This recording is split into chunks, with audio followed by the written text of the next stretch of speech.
1 to 12. You hear a foundation doctor talking to a recently admitted patient called Roy Miller. For questions 13 to 24, complete the notes with a word or short phrase.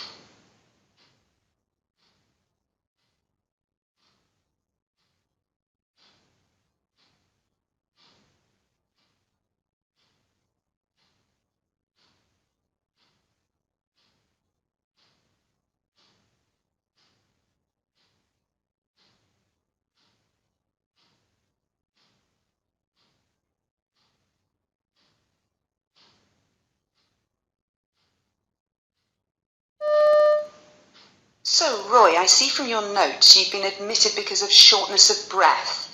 Can you tell me more about that, please? Yeah, well, it started last week. I noticed that getting up the stairs was more of an effort, and I found that I had to pause on the way to catch my breath. I did used to get a little out of breath, but it's definitely gotten worse. I normally manage to go shopping with my wife, and we walk to the shops and back. I generally have to have a little rest, but now everything is just taking me longer. I feel weary, you know? And I've got this cough. It's like a barking thing that I just can't shift. It's worse at night when I'm lying down and I get a bit wheezy. I'm just really tired because it keeps me awake for most of the night. My wife has been sleeping in the spare room because it's keeping her awake. I've also sort of been bringing things up when coughing. Without being too graphic, it's quite thick.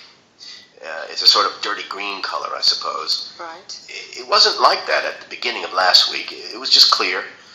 But over the last couple of days, I've noticed it's changed color, and I'm coughing up a lot more. My wife was starting to get worried, so she made me an appointment with our doctor, and then he sent me here. Okay, Roy. Do you have any other symptoms? Yeah, I was really hot yesterday, and I thought it was because the heating was on, but my wife hadn't turned it on. Then the next minute I was shivering. I guess I'm feverish. It sounds like you've been really suffering. Have you got any other medical conditions? Well, I was diagnosed with this lung condition last year. I've forgotten the name of it. Hold on. Hang on, I'll get it. COPD, is that it? Yeah. Well, anyway, they told me that my lungs weren't working as well as they could be because I used to be a smoker. Right. But I quit about 6 years ago. To be honest, I think it was because I worked in the mines and it was really dusty. Either way, I've got it, and it makes me a bit breathless, but nothing like this. Right. And I also get gout from time to time, and I take something called allopurinol or something. I've also got arthritis in my knees, but that's just because of my age, so I just put up with that. You mentioned taking allopurinol. Are you on any other medication? Well, the doctor gave me inhalers, and I'm using those. I'm getting better at taking them because I found it a bit confusing at first. I've started to take my blue inhaler a lot more over this last week because I've been so breathless. I take the stuff I mentioned before, a statin for my cholesterol, and then the odd paracetamol when my arthritis starts to play up. I don't really like taking pills, but if it keeps me going, then it's worth it. Also, I'm allergic to penicillin. I get an awful rash all over my body, and it's so itchy whenever they give it to me. Don't give me any of that. We won't, Roy. You mentioned you live with your wife. Are you both managing at home? Oh, yeah. We still get around the town to get our shopping and see the family. The stairs are starting to get a bit much now, so we're thinking about moving into a bungalow, but we haven't started looking yet. Okay, that's good. Have you got any ideas as to what might be going on? Well, I think it might be a chest infection because it's just getting worse. I just want to start feeling better. Of course, Roy. It does sound like that might be the case, but we'll start doing some tests to make sure and begin treatment.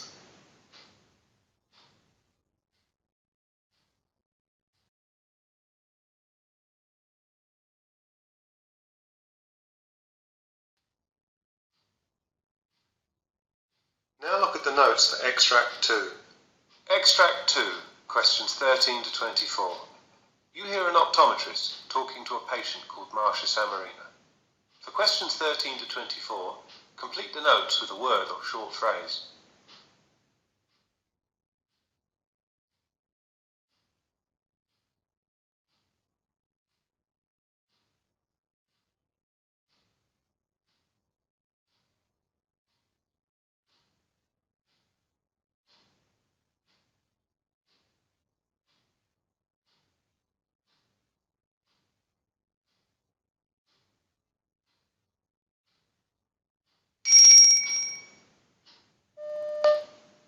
Hi, Marcia Samarina. I'm Dr. Colshaw. I understand that you've been experiencing some issues with your left eye. Yeah, that's right. Okay, are you able to tell me a bit about what's been happening? Yeah, sure. So last Friday was our office party, and so I was out quite late, and I'd had a couple of glasses of wine. Anyway, when I came home, I must have been a bit reckless taking out my contact lenses. I didn't notice anything then, but when I woke up in the morning, I had this pain in my left eye. It felt like there was something stuck in it. Also, I had a headache. I'm not sure if that's because I was straining my eyes. My eye was also watering loads, and it was kind of like what happens when you chop up onions. Anyway, I thought I'd just sort of keep blinking, and whatever was in my eye would work its way out. So, well, I did that for a bit, but I was getting more and more worried. I went to ask my roommate if she could see anything in my eye, and she said my eye was swollen, and she thought we should go to the hospital and get it checked out. So we went to the ED, and thankfully my roommate was able to get the day off work, so she drove me there. Oh, the pain was also so terrible that I couldn't concentrate. I don't know what I would have done without her help. Ah, okay. So what happened when you went to the hospital? So we waited around at the ED for a bit, and then I was seen by a GP. I told him about the pain and how I thought I had something stuck in my eye, so he opened my eye and tried to see if there was anything in there that shouldn't be. It must have been quite difficult for him to see anything, so he did a fluorescein eye stain test. Then he took me to a dark laboratory room to look into my eyes with one of those microscope things. And when he still couldn't find anything, he seemed to think it could be an infection. And that's when I started panicking. And after that, were you referred to an optometrist? Oh, yes, that's right. They sent me to this department after that, and the optometrist used some numbing eye drops on me. I was incredibly thankful to her for that. My eyes felt better very soon afterwards. And then she looked at my eye, and because I wasn't squinting from the pain anymore, she could see that there was a corneal abrasion. She said that I must have scratched it when I took my contacts out the night before. I see. So can you tell me how you've been treating your eye at home? Yes, she told me not to wear my contact lenses until this follow-up, and she prescribed me a couple of things. I'm using the antibiotic eye drops she gave me. I put those in the mornings and evenings, and the other thing she gave me is really horrible to use. It's a healing ointment, but it feels gross in my eye, so I just use it once a day. Unfortunately, they couldn't give me any of their pain relief to take home, so I've just been taking ibuprofen when it hurts. And how's your eye feeling now? Well, much better, thanks. It still hurts when there's bright light, though, and I wasn't sure if that was normal. The optometrist said it would take quite a while to heal, so I guess I need to hang on a bit longer. Yes, at this point it will most likely still be recovering. Do you mind if I take a close look at your eye now? If you can just take your glasses off.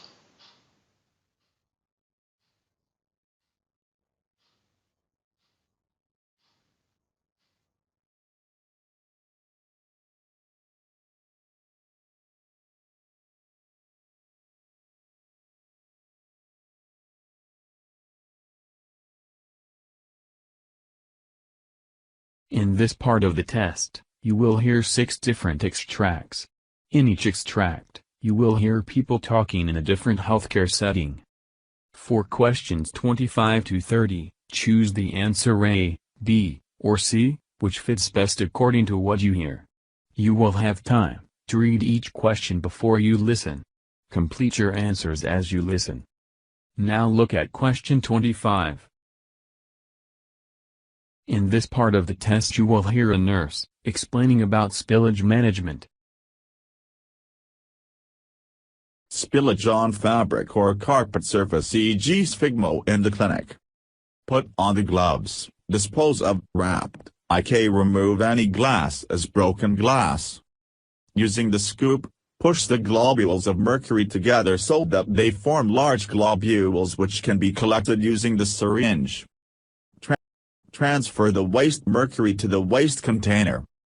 When only the small globules of mercury remain, take the alloy wool and pull off piece about 2.5 cm, 1 inch, in diameter. Using the alloy wool like cotton wool bud, dab it onto the remaining mercury. Allow the wool to remain in contact with the mercury. Do not press hard or you may force the mercury into the pile of the fabric. You will see the mercury filling the gaps between the metal strands as it forms an amalgam. The alloy wool bud will hold the mercury. When it does not pick up anymore and the mercury drops out again, use another piece of alloy wool. Place the contaminated wool in the waste container. Cap the waste container tightly and return it to the spillage kit.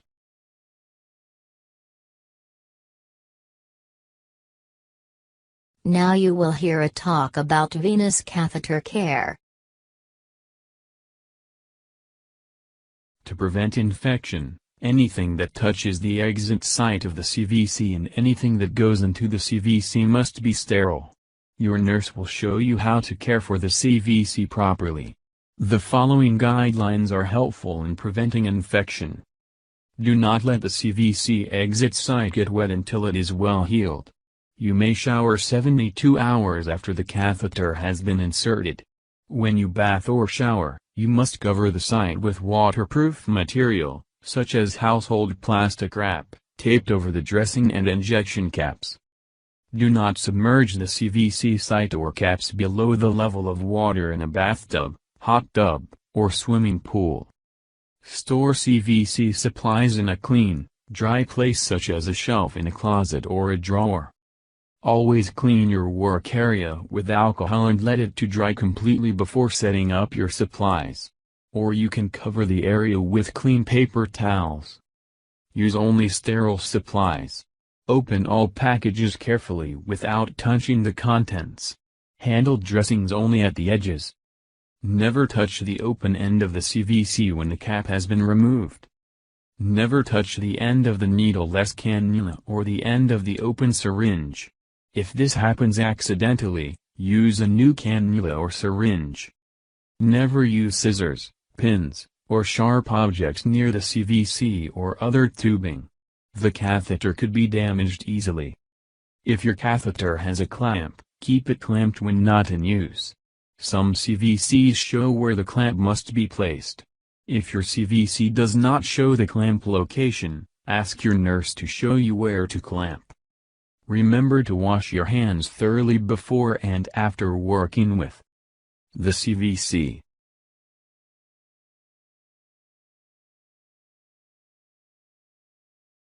Now you will hear about drainage procedure of leg bag.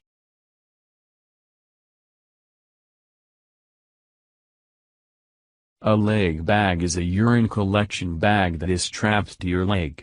It is smaller than the bag that you may use at night. This smaller bag allows you to move around more easily. However, you must empty the leg bag every 3 to 4 hours. To drain the bag, follow these steps. Wash your hands with soap and water. Unfasten the lower leg strap. Remove the cap and open the clamp. Do not touch the drain port with your fingers or allow it to touch the urine measuring container or toilet seat. If you are supposed to measure the urine, drain it into a container that is being used only for this purpose. Measure the amount of urine, record it, then empty the urine into the toilet. If you do not need to measure, simply drain the urine into the toilet. After the urine has drained completely, wipe the drain port and the cap with a cotton ball or gauze soaked with an antiseptic solution such as rubbing alcohol or povidone iodine, such as betadine. Close the clamp and fasten the lower leg strap. Wash your hands with soap and water. Now you will hear a talk about IABP therapy. IABP therapy is used to treat cardiogenic shock. That's when your heart can't pump enough blood to meet the needs of your body. Some heart problems can cause cardiogenic shock. These include unstable angina, heart attack, certain abnormal heart rhythms, heart failure, heart defects. You may also need an IABP if you have a certain medical procedure. For example, you may need it if you have a percutaneous coronary intervention. This procedure opens a blocked artery in the heart. You also might benefit from an IABP if you have heart surgery. In some cases, you might not be able to use an IABP, even if your heart can't pump enough blood. For example, people with a leaky aortic valve can't safely use an IABP. Those with aortic aneurysms also can't benefit from the therapy.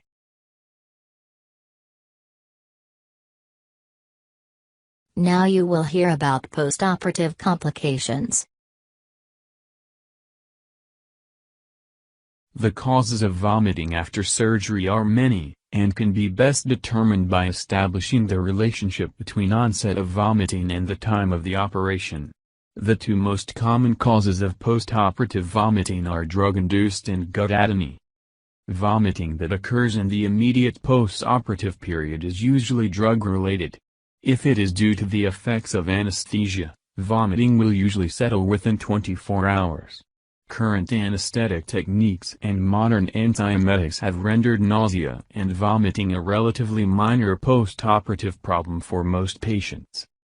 Vomiting that occurs several days after operation may still be drug-related, but in this instance is usually due to an opiate rather than an anesthetic agent. Vomiting may be secondary to gut stasis, and this atony is usually self-limiting. If prolonged, a prokinetic agent can be effective.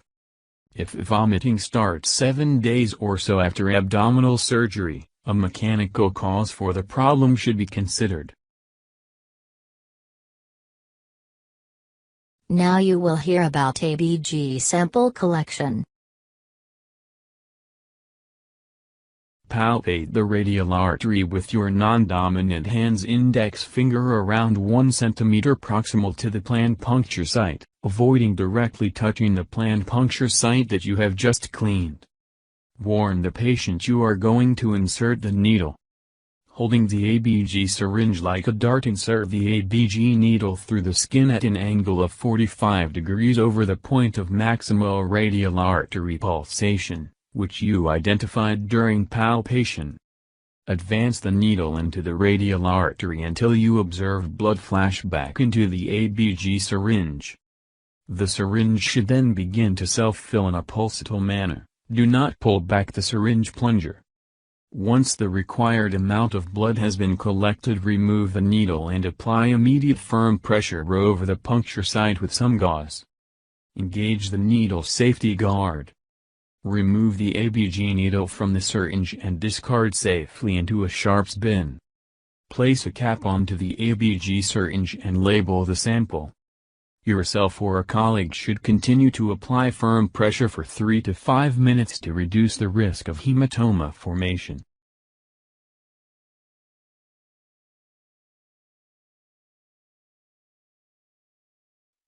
That is the end of Part B. Now look at Part C.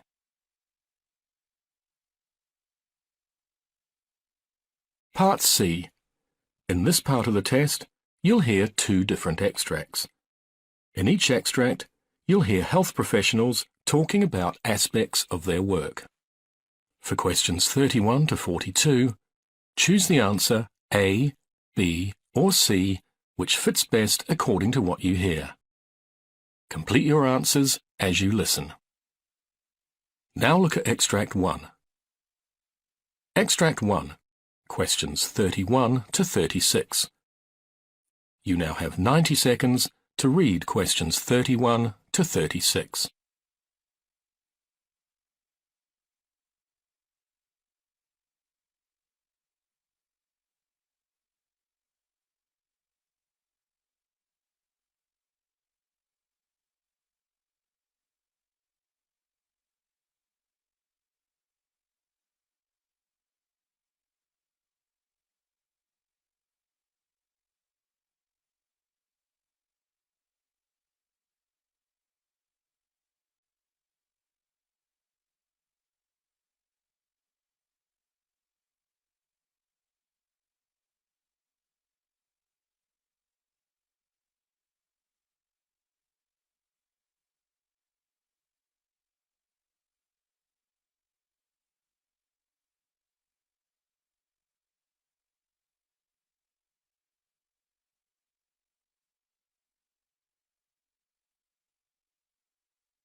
I'm joined by Dr. Robin Steinhorn from Children's National, and we're here to discuss her talk on BPD-associated pulmonary hypertension.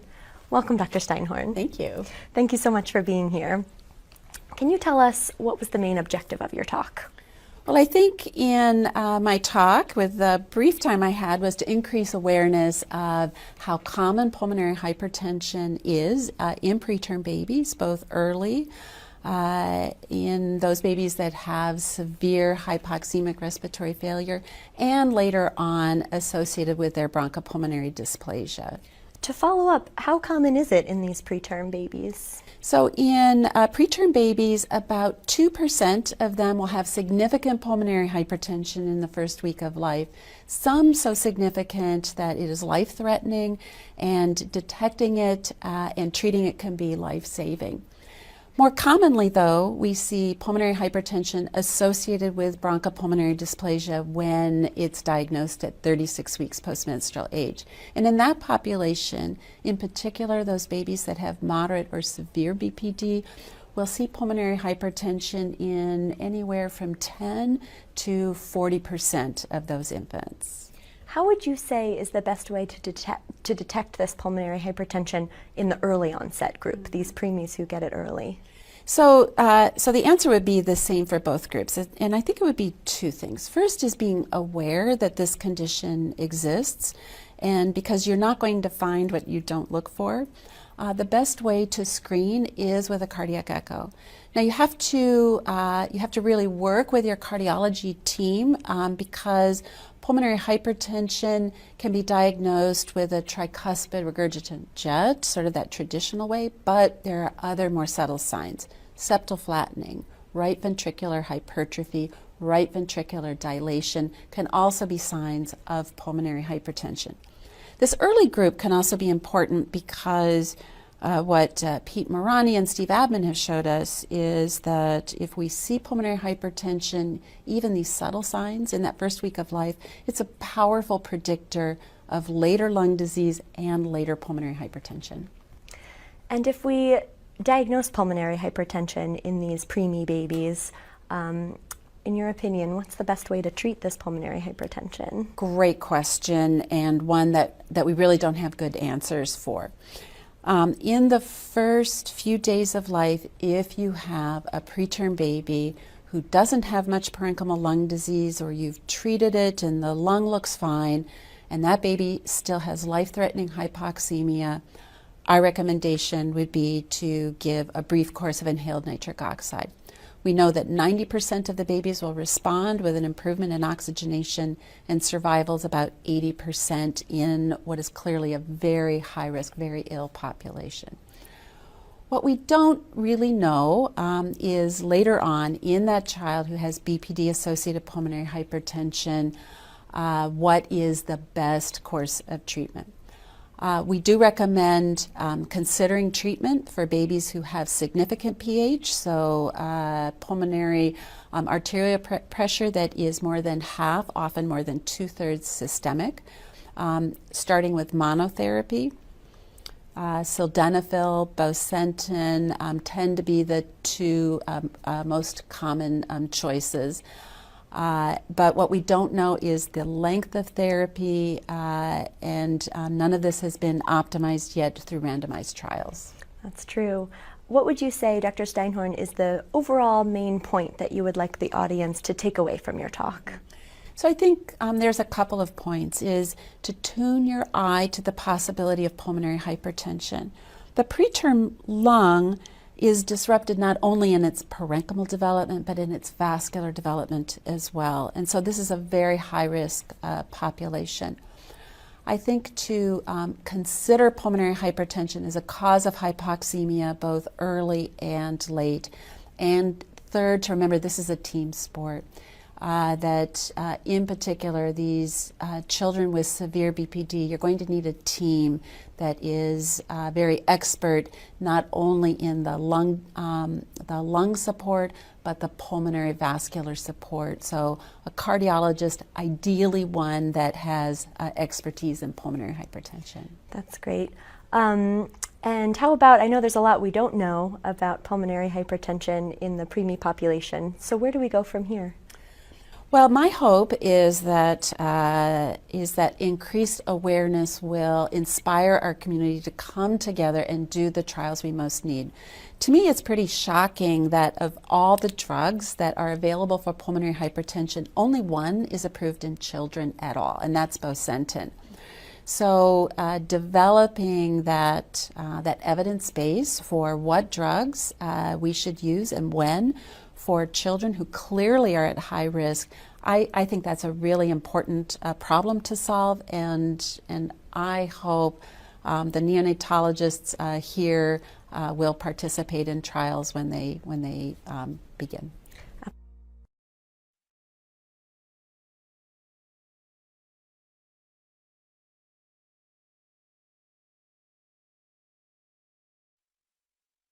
Now look at Extract 2.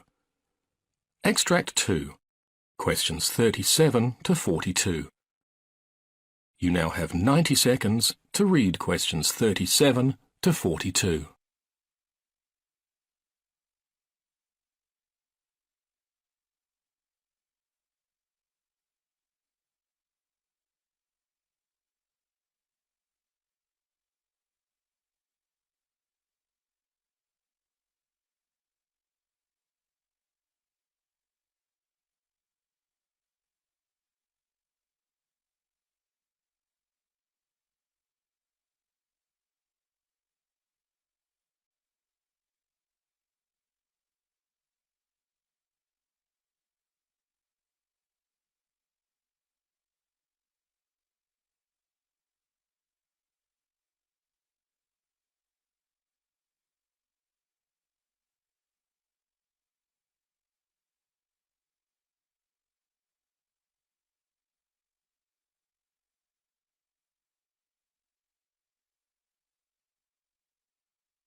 We've been studying a disorder called seasonal affective disorder. Norman Rosenthal first identified this disorder in the mid-'80s. The theory is that a decrease in light during the long winter months may be responsible for triggering a chemical imbalance that in turn may cause depression among those people with a predisposition to depression.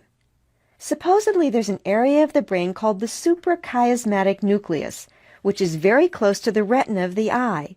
So this area of the brain responds to light by sending a signal to the pineal gland. and the signal causes the gland to suppress the secretion of a hormone called melatonin. To make a long story short, the more light, the less melatonin in the blood. Okay, the acronym for seasonal affective disorder that's being used in the field is SAD.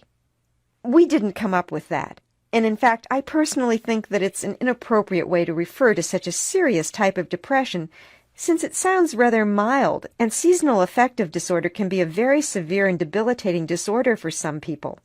In fact, in extreme cases, it's life-threatening when patients become suicidal. So anyway, as you can appreciate, the winter here is very dark, cold, and gray. By spring, almost everyone's tired of the gloom, but for some people, those suffering with seasonal affective disorder, it can be a serious problem. People with seasonal affective disorder experience deep and prolonged depression throughout the winter months, with what looks like a spontaneous alleviation of the condition when spring arrives. Before the disorder was identified, it was rather a mystery for friends and family, since the depression appeared to vanish only to return several months later.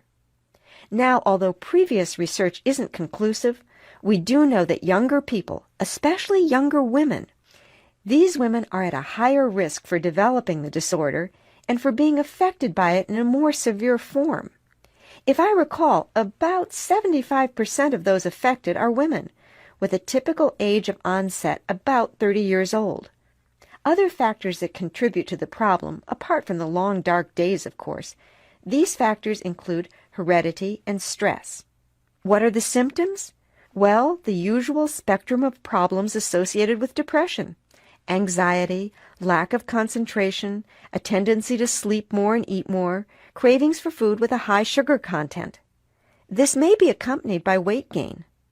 On the other hand, some people actually lose their appetites and tend to lose a significant amount of weight. We also see lower energy levels, and for some people, a dull headache may accompany the problem. So, building on the research studies that identified the symptoms of seasonal affective disorder and the high-risk profile, we decided to undertake a longitudinal study of 120 subjects, and our research is really focusing on therapies that might help those people affected by SAD.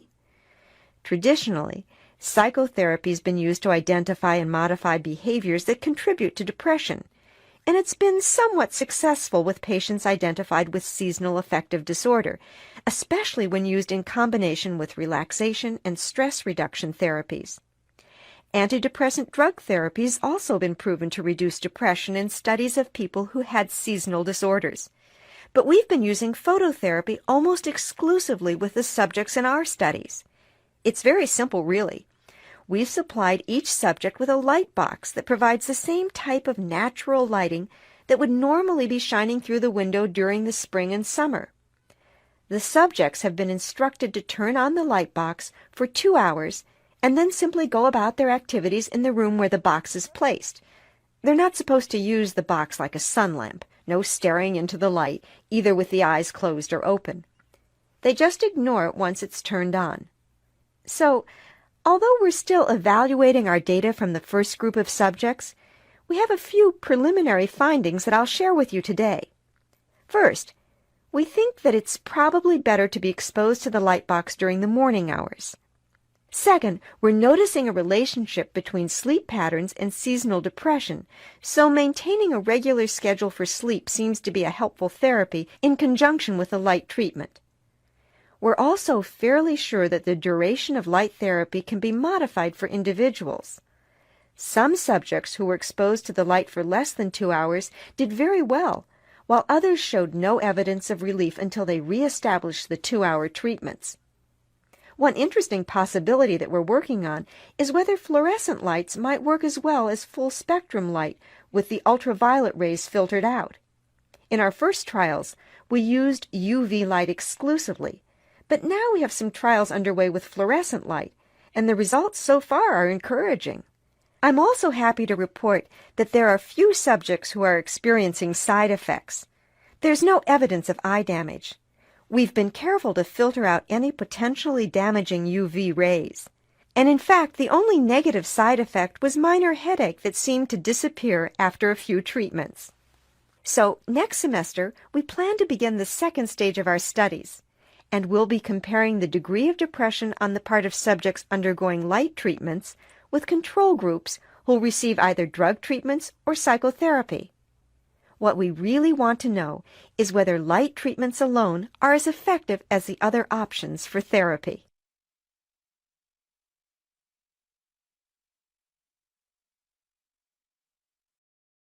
That is the end of Part C. You now have 2 minutes to check your answers.